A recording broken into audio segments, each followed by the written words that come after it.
Selamat datang di channel YouTube Naufal UY. Di video ini kita akan membahas mengenai materi larutan elektrolit dan non-elektrolit. Simak dengan seksama ya teman-teman.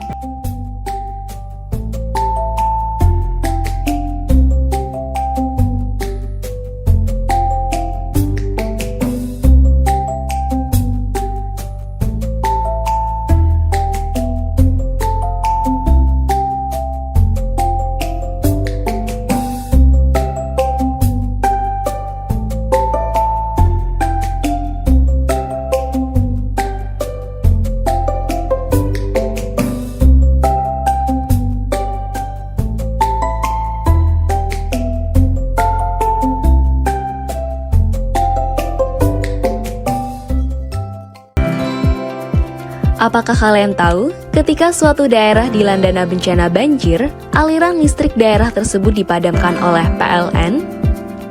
Hal tersebut dilakukan oleh pihak PLN untuk mencegah para warga tersengat aliran arus listrik yang diakibatkan oleh kabel yang tergenang air banjir. Penasaran dengan penjelasan dari kejadian tersebut? Ikuti dan simaklah pembahasan berikut ini. Dalam ilmu kimia, larutan terbagi menjadi dua jenis berdasarkan daya hantar listriknya, yaitu larutan elektrolit dan non-elektrolit. Larutan elektrolit merupakan larutan yang mampu menghantarkan arus listrik. Larutan elektrolit dapat menghantarkan arus listrik karena zat terlalu di dalamnya terurai menjadi ion-ion yang dapat bergerak bebas. Dari ion-ion yang terurai, inilah larutan elektrolit dapat menghantarkan arus listrik.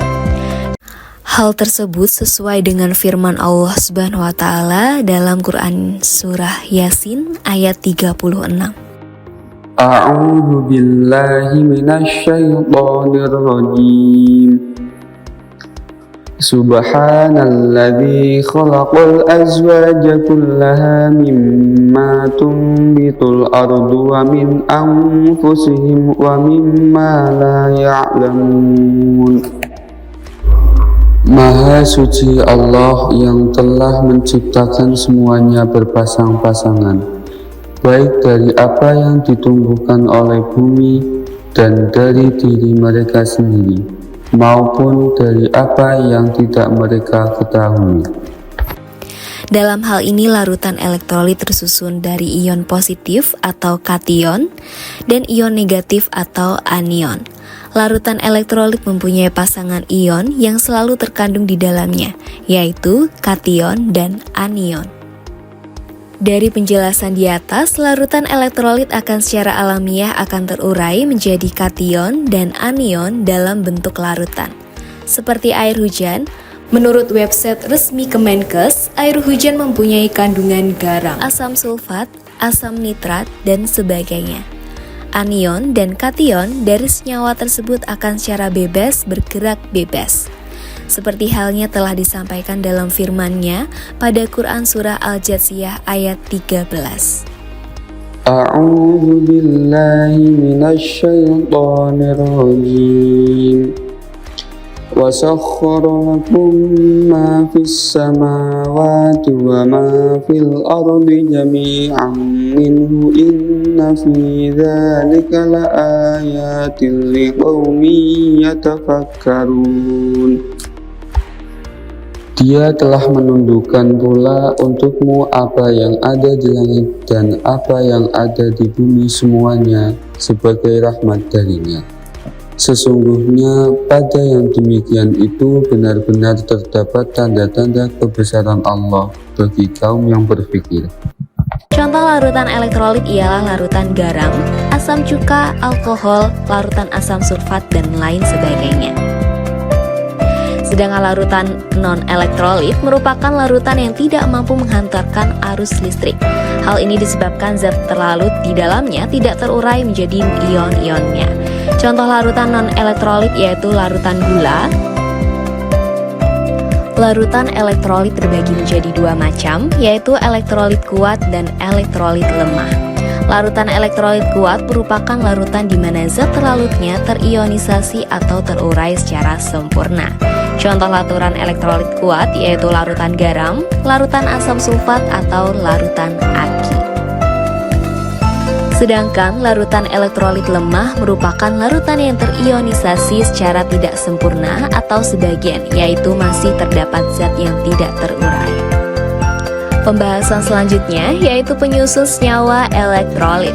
Penyusun senyawa elektrolit diantaranya yaitu senyawa kovalen dan senyawa ionik. Senyawa kovalen merupakan senyawa yang terbentuk akibat adanya ikatan kovalen antar molekul penyusunnya. Ikatan kovalen terbentuk akibat adanya perbedaan nilai keelektronegatifan antar molekul, sehingga apabila senyawa kovalen dilarutkan akan mengalami ionisasi atau zat-zat terurai.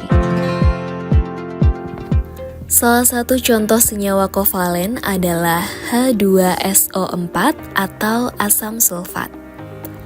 Asam sulfat mempunyai banyak kegunaan seperti sebagai bahan pembuatan baterai, bahan dalam proses pembuatan pupuk, bahan dalam proses penyulingan minyak bumi, dan lain sebagainya.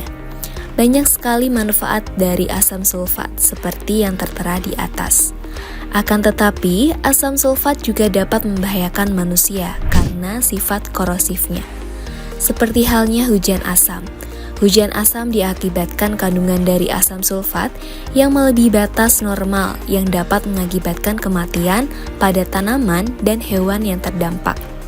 Hal tersebut juga diakibatkan oleh tangan manusia dalam memanfaatkan senyawa tersebut yang mengakibatkan kerusakan sendiri pada manusia. Hal tersebut juga disebutkan dalam Quran Surah Ar-Rum ayat 41. A'udzu billahi minasy syaithanir rajim.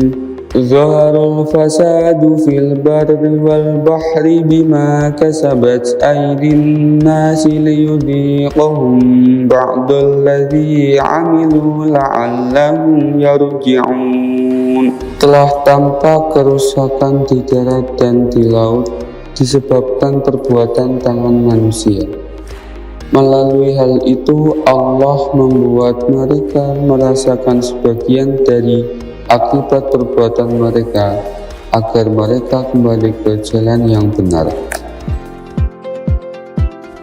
Akan tetapi, tidak semua senyawa kovalen mengalami proses ionisasi atau zat terurai secara sempurna. Terdapat senyawa kovalen mengalami ionisasi secara tidak sempurna atau ionisasi sebagian, seperti contoh CH3COOH atau larutan asam cuka. Senyawa seperti inilah disebut senyawa kovalen non-polar. Sedangkan senyawa kovalen yang mengalami ionisasi secara sempurna dinamakan senyawa kovalen polar. Kemudian, senyawa penyusun larutan elektrolit selanjutnya yaitu senyawa ionik. Senyawa ionik merupakan senyawa yang terbentuk adanya ikatan ionik di dalamnya. Ikatan ionik tersusun atas kation, ion positif, dan anion, ion negatif. Ikatan ionik diakibatkan adanya serah terima elektron antara atom logam dan non-logam.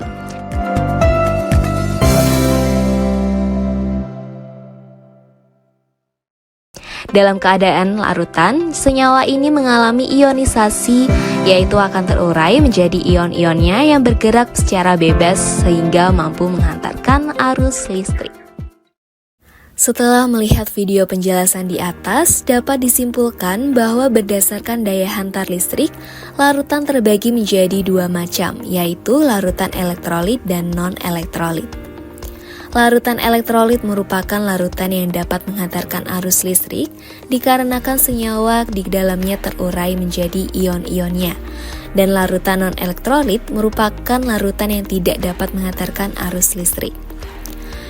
Contoh larutan elektrolit, larutan HCl atau asam klorida, larutan NaCl atau natrium klorida, larutan H2SO4 atau asam sulfat, dan lain sebagainya.